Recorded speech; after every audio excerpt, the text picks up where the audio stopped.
Good morning, everyone, and Morning. sorry for the change to formatting it. Hashem, please God, next week we'll be back live in shul again at our normal time of 9 o'clock. We changed the time just because when it's via Zoom, I think people have to get home from shul, so it made sense to do it a little bit later. So we were looking at, I see Leonard here. Welcome back, Leonard. Shalom Aleichem, nice to see you back. We were looking at the view of the Rambam around korbanos, which I took as the primary source, the first source that we were going to look at around the issue of effect or influence on the culture, the science, the beliefs of the time on Torah SheBichtav, which is a much more sensitive and difficult topic than that of Torah Sheba'al.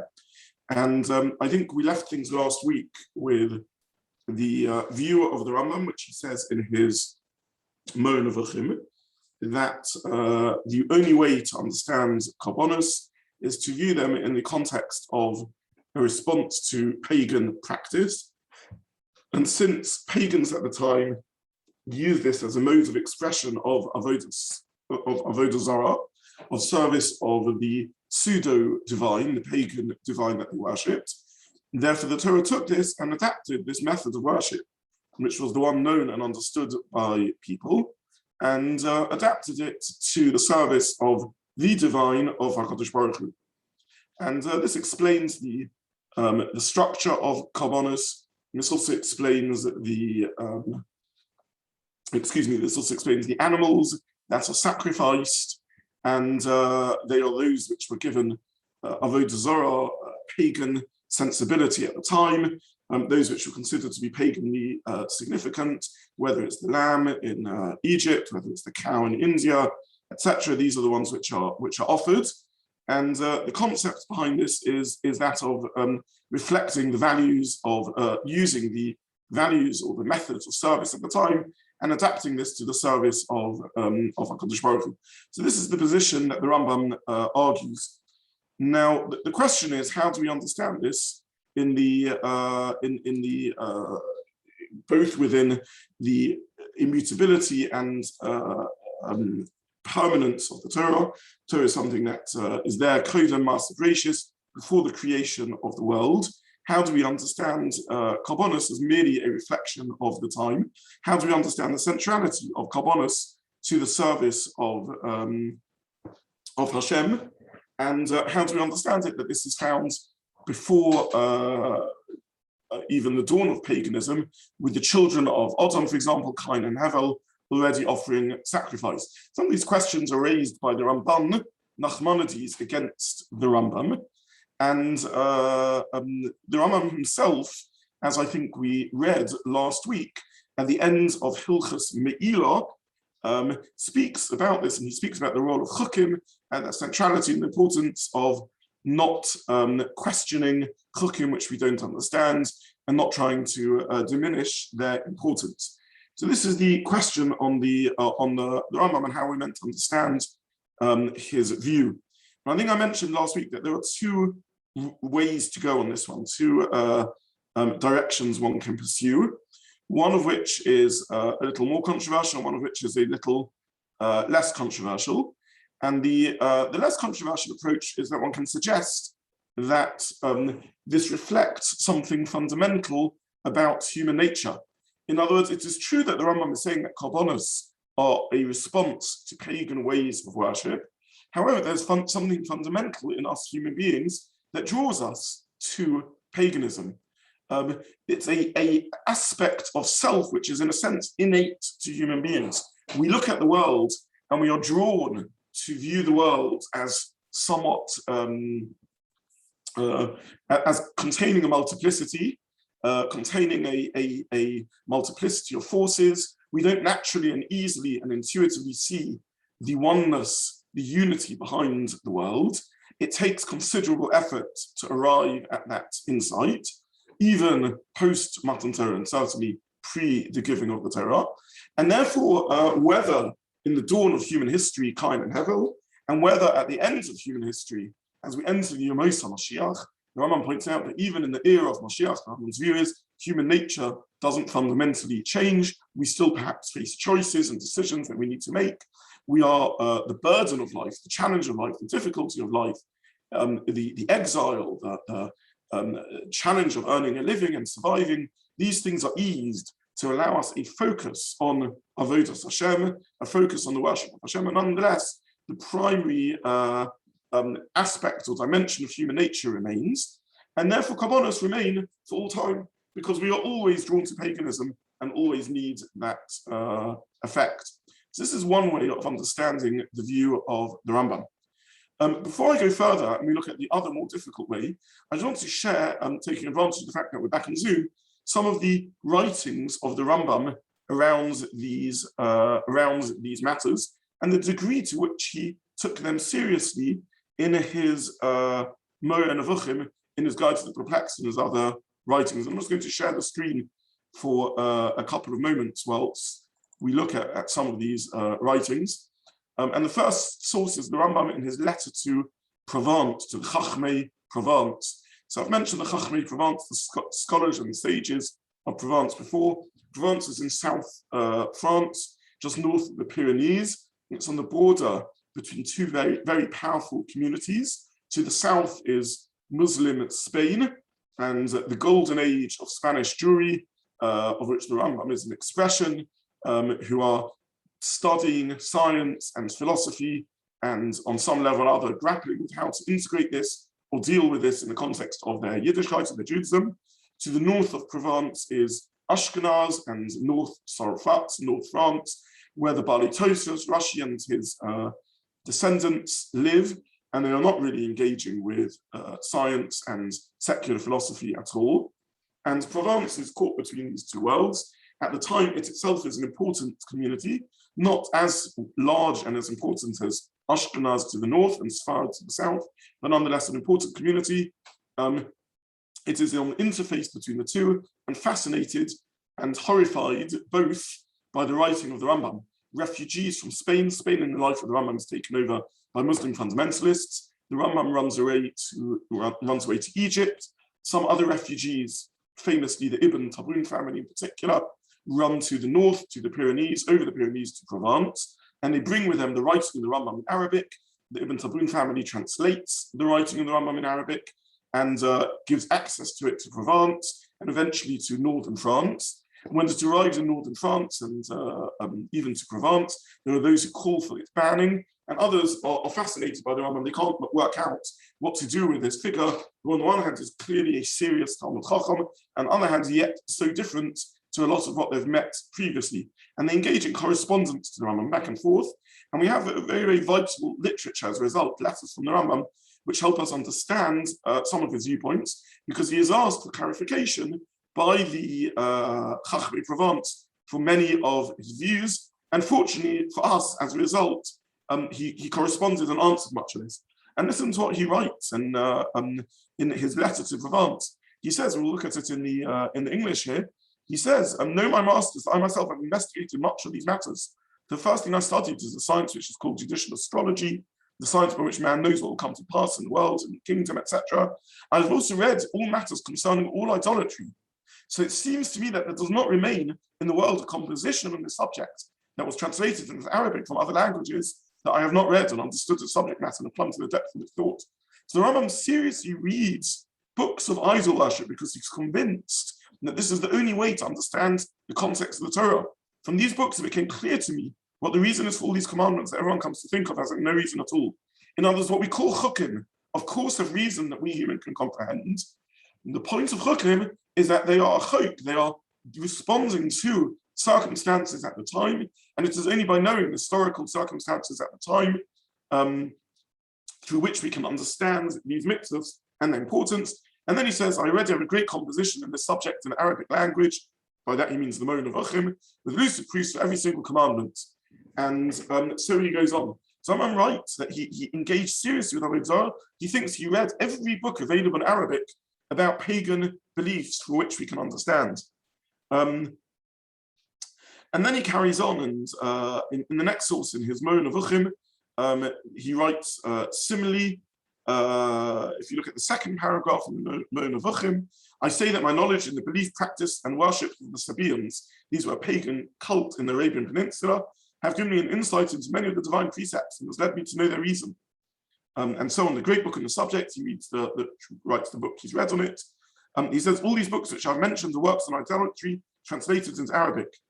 And he says there's no doubt that these are very small parts of what there is to read, but if you read all of these, then you'll understand a little bit more about all these matters. He says they describe how temples are built and images of metals and stones placed in them, altars erected, sacrificed and various kinds of food offered therein. The knowledge of these theories and practices is of great importance in explaining the reasons of the precepts. He says we can only understand the chukim if we understand these mitzvahs we understand the practices at the time. And finally, in his Mo Nevuchim in 349, which we looked at before, he says most of these statutes, these chukim, the reasons of them is unknown, serve as a defense against idolatry. He says I can explain some of the reasons and others I can't, depending on what I've managed to learn about science at the time and culture at the time and idolatry and pagan beliefs at the time. And this is the only way to really understand the practices at the time. Now, later on in this series, I'm going to look at other examples from more contemporary research around the topics of around these matters. And we're going to look in particular at some of the challenges of biblical criticism and the response that the Rambam might make to some of these issues. But I want you to understand when the Rambam mentions that he looked at pagan practices and temples at the time, there is a level of similarity which is on some occasions astounding. And really the Rambam is a very powerful tool and approach to addressing some of these challenges. And here I'm going to share with you one background, one source, which has been found really in modernity and posed a challenge to emunah, to biblical, to belief in the Torah, challenge that became part of the literature of more modern day, recent biblical criticism, and yet, according to the Rambam, is really very, very understanding. And this is a find in an area called Abu Simbel.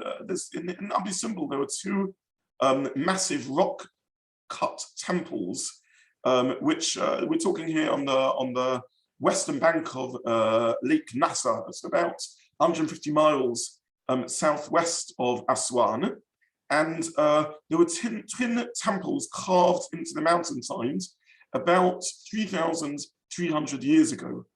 So we're talking here about during the reign of Ramses II, perhaps around the time of Yetzias Mitzrayim. And this has been, this was constructed, as I said, by Ramses, and it was, by the time of the 6th century or so, it was already covered by sand, and it wasn't maintained. And around 1813, it was rediscovered by a Swiss Orientalist and brought to Western attention. And the 1800s, of course, the mid to late 1800s, is a time when Jewish biblical criticism, Jews really began engaging with biblical criticism. And some of the finds there were looked at and analyzed. And amongst the finds there was a relief, which was a description of the war camp of Ramses II, a sort of picture, an image of it. I want to share with you what this image looks like. And again, just draw your attention to it. I hope it's visible on the screen. Maybe I'll just try and make it a little bit, clearer if I can. Get a little bit larger.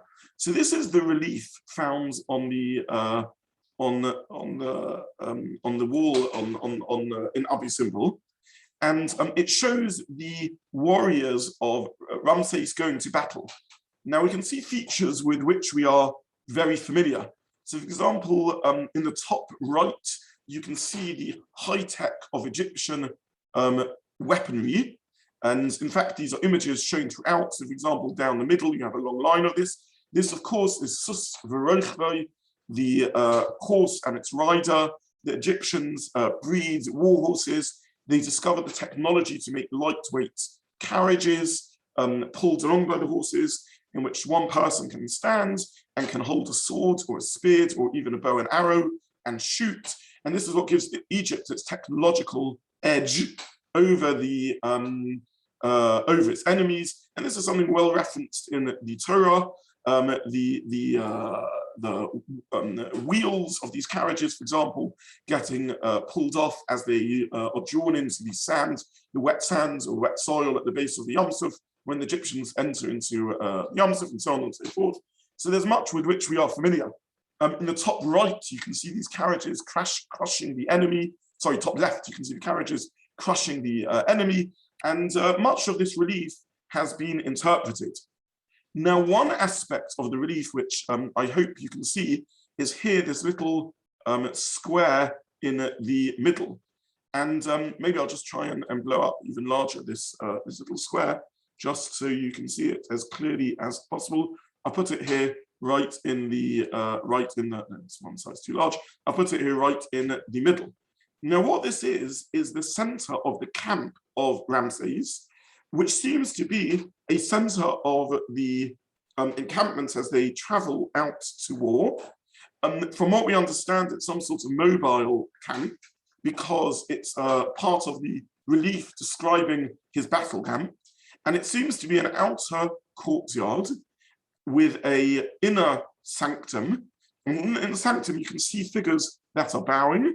And if you look right in the middle of this, you can even see who they are bowing to. You can see that there is the symbol, Egyptian symbol of the Paro himself. And in fact, if you look in the middle, you can see the inner area is made up of two parts. It has an external part and an internal part. In the external part, you have people bowing. And in the internal part, you have the throne room, which also is the heart of the temple, the Holy of Holies, if you like, of Ramses's temple.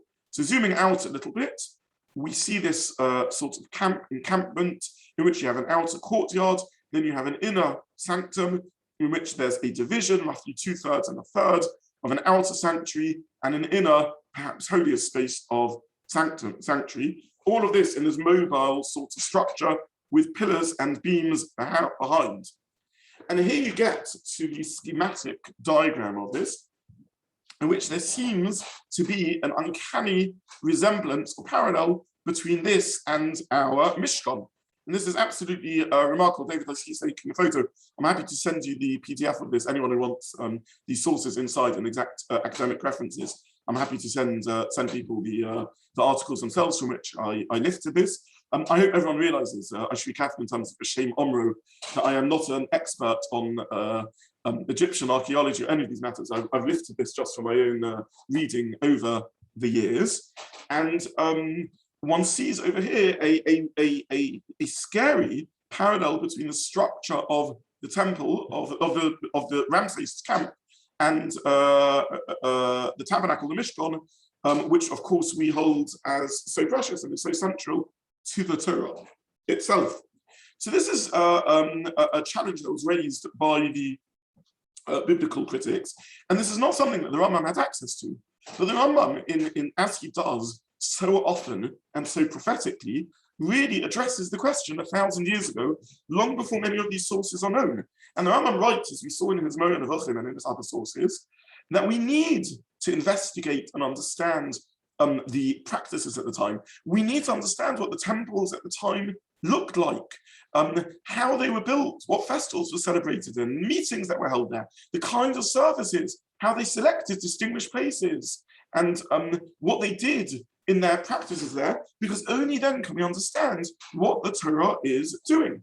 And the Rambam is telling us very clearly that the Torah, in some cases, is lifting the practice from how the pagans set these things up and builds an Avodas Hashem in a very parallel manner. And this is seemingly a very clear example of this phenomena, in which, to the best of our understanding, it would seem HaKadosh Baruch Hu took a worship, perhaps familiar to the Jews at the time, of Egyptian forms of worship, and he took this very way of worship and said, adapt this and use this in the worship of HaKadosh Baruch Hu, in the worship of the divine. So the form and externality given to Avodas Hashem is one adapted from pagan practice at the time, but used in the service of the divine.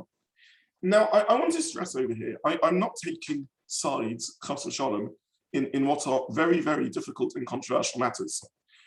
This is a machlokas rishonim. This is an argument between the rishonim. I mentioned last week the Rambam's critique of the Rambam, in which he is horrified by the view of the Rambam. And there's no doubt that the Rambam was in a minority here, and that the vast majority of rishonim did not follow this viewpoint. There's also no doubt, and maybe I'll give a series on this in itself. If you analyze evidence brought from archaeology, from many aspects of biblical criticism, much of the research that's been conducted, and much of the evidence is not as strong as its proponents claim it to be, and much of it can be unpicked. Exactly how to read ancient archaeology is not that clear cut. The direction of influence isn't always that clear. Is it the external world influencing the Torah influencing the external world?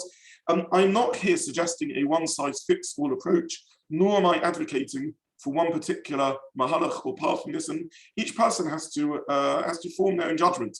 I'm also not an advocate for reading the books of biblical critics, and many of these books are deeply damaging to emunah because they make claims which are not substantiated, which are not evidenced, and with a careful reading of the sources, which an amateur is not always equipped to do, one can see that these sources have been read that way because there's a presupposition or an assumption of a disbelief in Torah and a disbelief in its authenticity or in its divine authorship.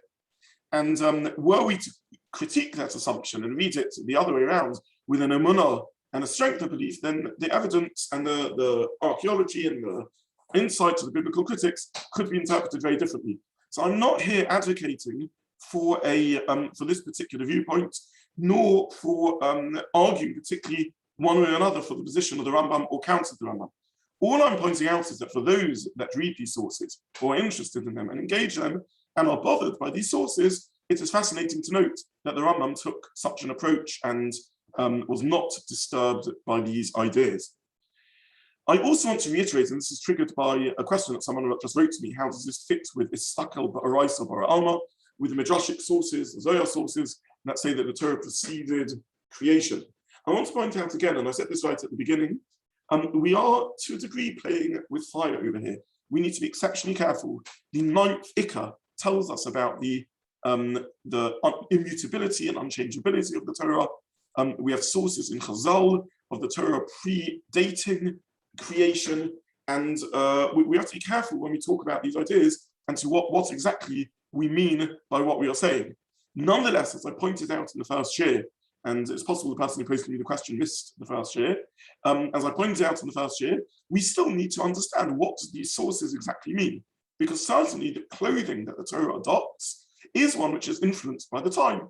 And in halachic area, we don't find any of this disturbing at all. We have no problem that the Torah presents the laws of damages in the scenario of an ox goring a cow, and we understand that that reflects a particular location and time and place. And if this would have taken place in South America, maybe it's been damages done by a llama. And in the 21st century, had the Torah been given, maybe it's been talking about cars crashing into each other. And we understand that the core halachic principles are the same, and a modern day posek has no trouble drawing out the core halachic principles and applying them to modernity. So the clothing through which the Torah expresses itself is one which reflects the values at the time, and the core message is one which is immutable and above time and space, given by a Borei Olam who is above time and place. The line I gave when we spoke about this is that the Borei Olam HaKadosh Baruch Hu is above time and place, but we, the recipients, exist within one particular time and place. I also want to point out that the idea that we mentioned last week, in which I said that maybe this reflects something fundamental around these values, can also remove, if one chooses to adopt the stance, some of the sting from the shitta, from the view of the Rambam. When the Rambam says this comes to counter paganism, he may not mean this comes just to counter paganism by happenstance. That happens to be the view at the time. The Rambam may mean this comes to counter paganism, which is something fundamental to human nature, something which won't change and hasn't changed and won't change in the future. It hasn't changed in the past, as I mentioned at the beginning of this show. And therefore, similarly, this, for example, design of Ramses's camp may represent something that's fundamental to human nature, to someone who seeks to create a sort of pseudo-divinity. And our Mishkan reflects the correct expression of that. So there are different approaches to how one reads these sources. Nonetheless, there is a reading of the Rambam. And again, I'm not advocating for this reading because these ideas are difficult, and we're dealing with Ikram over here. And I think one needs to often bow and submit and say we don't really know the absolute truth. But nonetheless, this is a reading that deserves consideration. And this comes from Reb Nachum Rabinovitz, who wrote extensively around these matters. And I've mentioned before in the setting, and we're going to look at it again, the view of Rabbi Sachs around some of these matters, in which he's heavily influenced and very often almost quoting Reb Nachum Rabinovitz, his Rebbe, in these areas. Nachum Rabinovitz wrote a lot around these topics, and he says it is possible that when the Rambam says these things are coming to counter paganism at the time, the Rambam indeed is of the view that once paganism is conquered, we will no longer need to express our avodas Hashem in this manner. So this is what I referred to last week as the second reading in the Rambam, and certainly the more difficult reading, or the more controversial reading in the Rambam. The less controversial reading in the Rambam, though one that perhaps drifts towards apologetics, is that the Rambam is saying that this is, yes, coming to counter paganism, and were I to understand paganism better, I would understand cooking better, but this is something fundamental to how human beings operate. This is something fundamental to how humans are, and this explains the eternity of the Torah and the eternity of Korbanos. The gain in this less controversial reading is it doesn't force us to consider what will happen when Moshiach comes. Obviously, we will go back to keeping Korbanos as befitting, because this reflects something essential to the core of human nature and the human psyche. The disadvantage or difficulty with this reading is that the Rambam does seem to suggest that it's only possible to understand paganism as it was practiced at the time. And this is what we saw the Rambam wrote in his Moed Avachim, this is what we saw the Rambam wrote in his letter to the sages of Provence, which seems to indicate that were paganism to cease to be a powerful force, were paganism to cease to be something which is relevant anymore in society, then these mitzvahs would cease to need to be practiced in the way they are. Now, how does this fit the principle that the Torah, of course, is immutable and for all time? And in addition, as per the for all generations, as per the Rambam says in the 9th of his 13 principles of faith. So Nachum Rabinovitz draws our attention to the Rambam in his Sefer HaMitzvahs, to his list of the 613 commandments. And the Rambam there is grappling with how to list the Taryag mitzvahs, the 613 commandments. Now, we may think it's very simple. Just go through the Torah, count the number of mitzvahs and instructions in the Torah, and you'll come up with 613 commandments, Taryag mitzvahs. However, it's not so simple. The source of the 613 commandments is the Gemara in Makkos, but the Gemara doesn't tell us what these 613 mitzvahs are. And when you count the Torah, it very swiftly becomes clear that it is not simple, it is not easy how to number these 613 mitzvahs. So, for example, the Torah often repeats instructions again and again and again. Do these count as one mitzvah or several mitzvahs? Then there are mitzvahs that have parts and components to them. Is the mitzvah of wearing tzitzis plus having techeles one mitzvah or two mitzvahs? Is tefillin shel rosh and tefillin shel yad, the tefillin on the head and tefillin on the arm, one mitzvah or two mitzvahs, and so on and so forth. So it's not that simple to know how to delineate the mitzvahs. And as a result, many of the Rishonim embarked on this project of trying to list them. The most famous list is the Rambam, but there are other lists out there. And whilst, of course, 550 of them will be agreed upon, there's a good 63 left over, about which there is debate as to exactly how to do the counting, or perhaps even more. I will remind you that when we looked at the concept of rabbinic mitzvahs Rabbanon, we looked at the very difficult view of the Bahag, a Gaonic era author that preceded the Rambam, in which he believed that the rabbinic mitzvahs D'Rabbanan, should be listed amongst the counter 630 mitzvahs. So you see how widely diverse one can consider this account of 630 mitzvahs to be.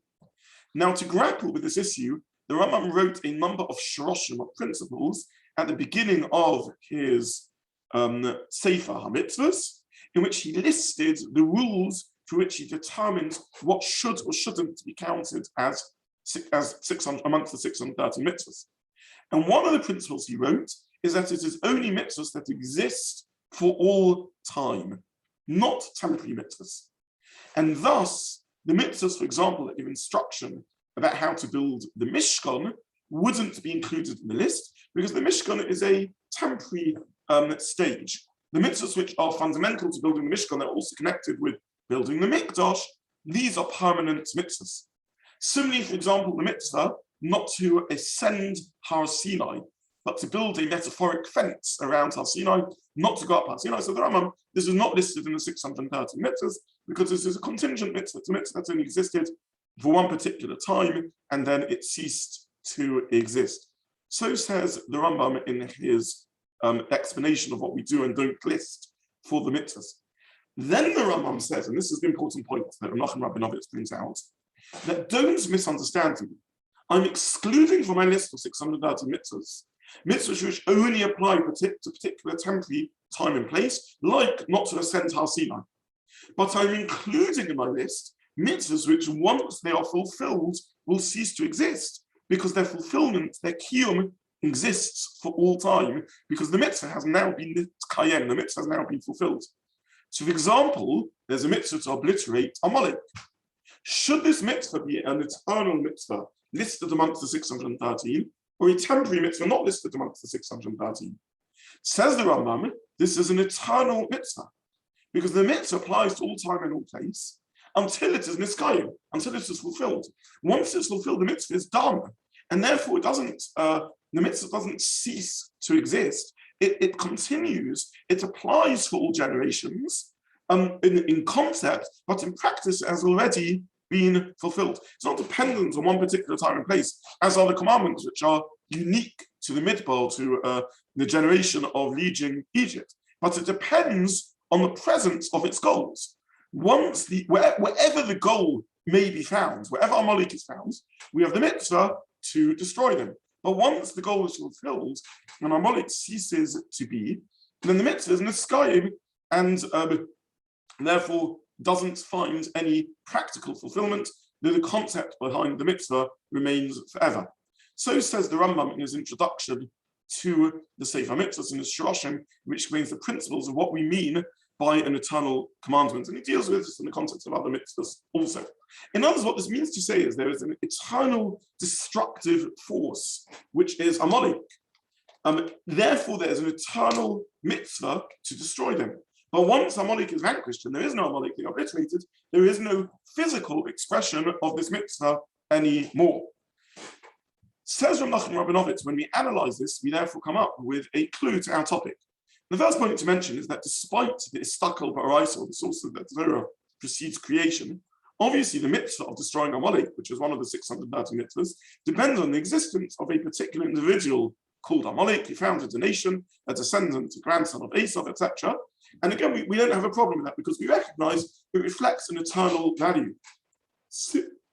Similarly, the mitzvah to destroy Amalek is one which is, on a practical level, contingent upon the physical existence of Amalek, and nonetheless eternal mitzvah, because until they are destroyed, this mitzvah applies in all times and place, and once they are destroyed, they are now in a state of destruction. Therefore, argues Menachem Rabinovitz, it is possible that there will come an era in human history in which paganism will have been so decisively defeated that the practical expressions of the aberration of paganism and the destruction of paganism will no longer need fulfillment. And nonetheless, these are mitzvahs for Doros. These are mitzvahs for all time and all generations, and are eternal mitzvahs. However, the practical culmination of fulfillment of these mitzvahs will have been achieved.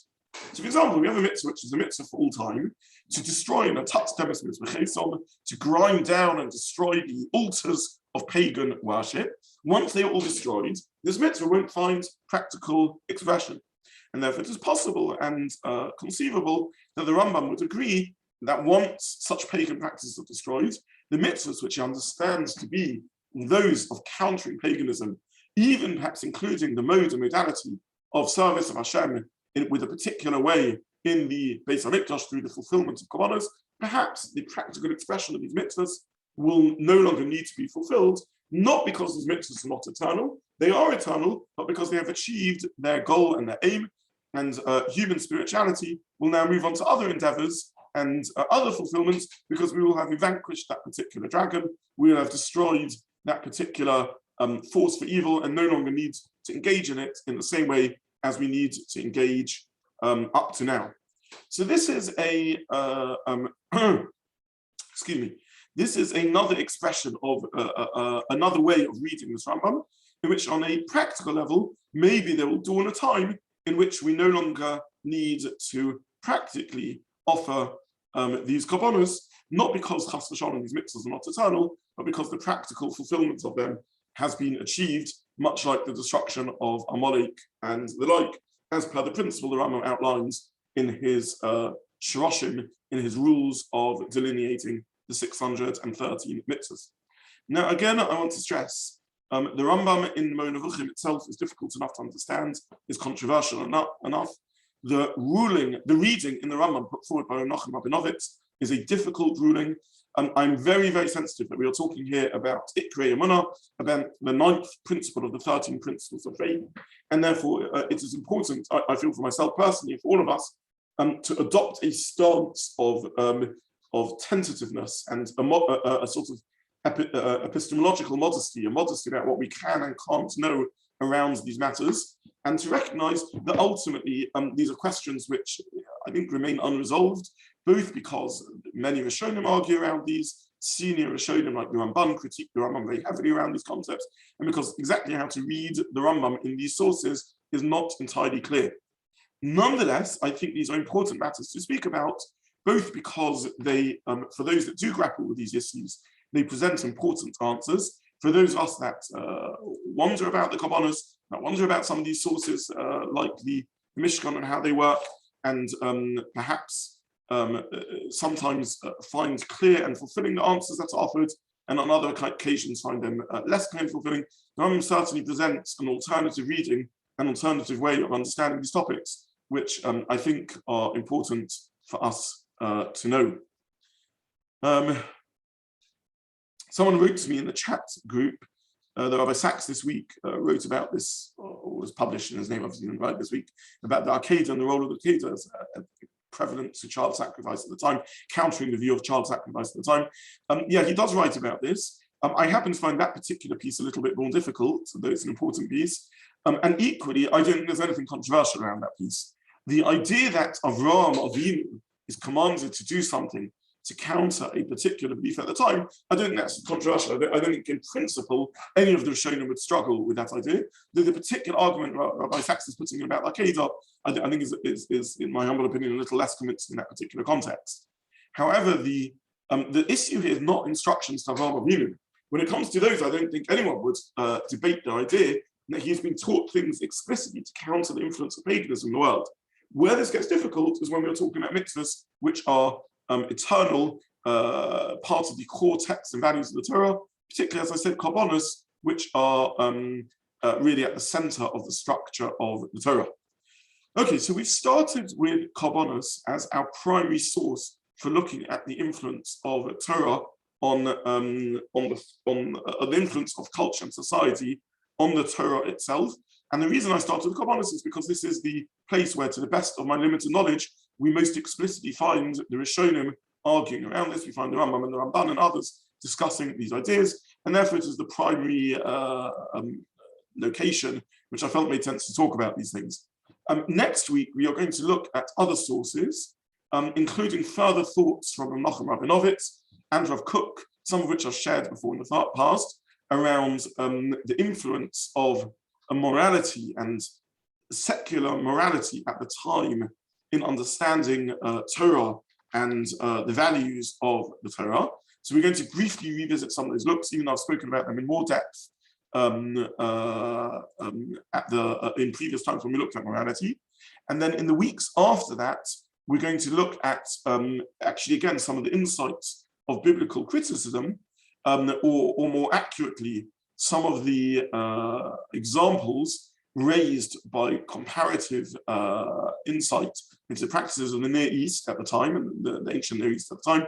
What do we know about what went on in the ancient Near East? And can this offer us any increased understanding of the Torah and how the Torah works? So effectively, we're going to continue the endeavor of the Rambam in his Guide to the Perplexed, updating it to modern insight as to what was going on, and seeing if this answers any questions about the Torah and gives us any, not just responses to the challenges of the Kofim, the heretics, but perhaps even a strengthening in our emunah when we understand the beauty of what the Torah is doing through this mahalach of the Moed Nevuchim. So that's going to be the program for the next few weeks in Yetz Hashem. For today, I will stop, and please God, next week we will resume at our normal time of 9 o'clock, face to face with all those of you who are able to come face to face and enjoy some food and a cup of coffee whilst we learn together in the shul. In the meantime, I wish everyone a good day. Thank you so much. Thank you very much. Many thanks. Thank you. Thank you, Rabbi.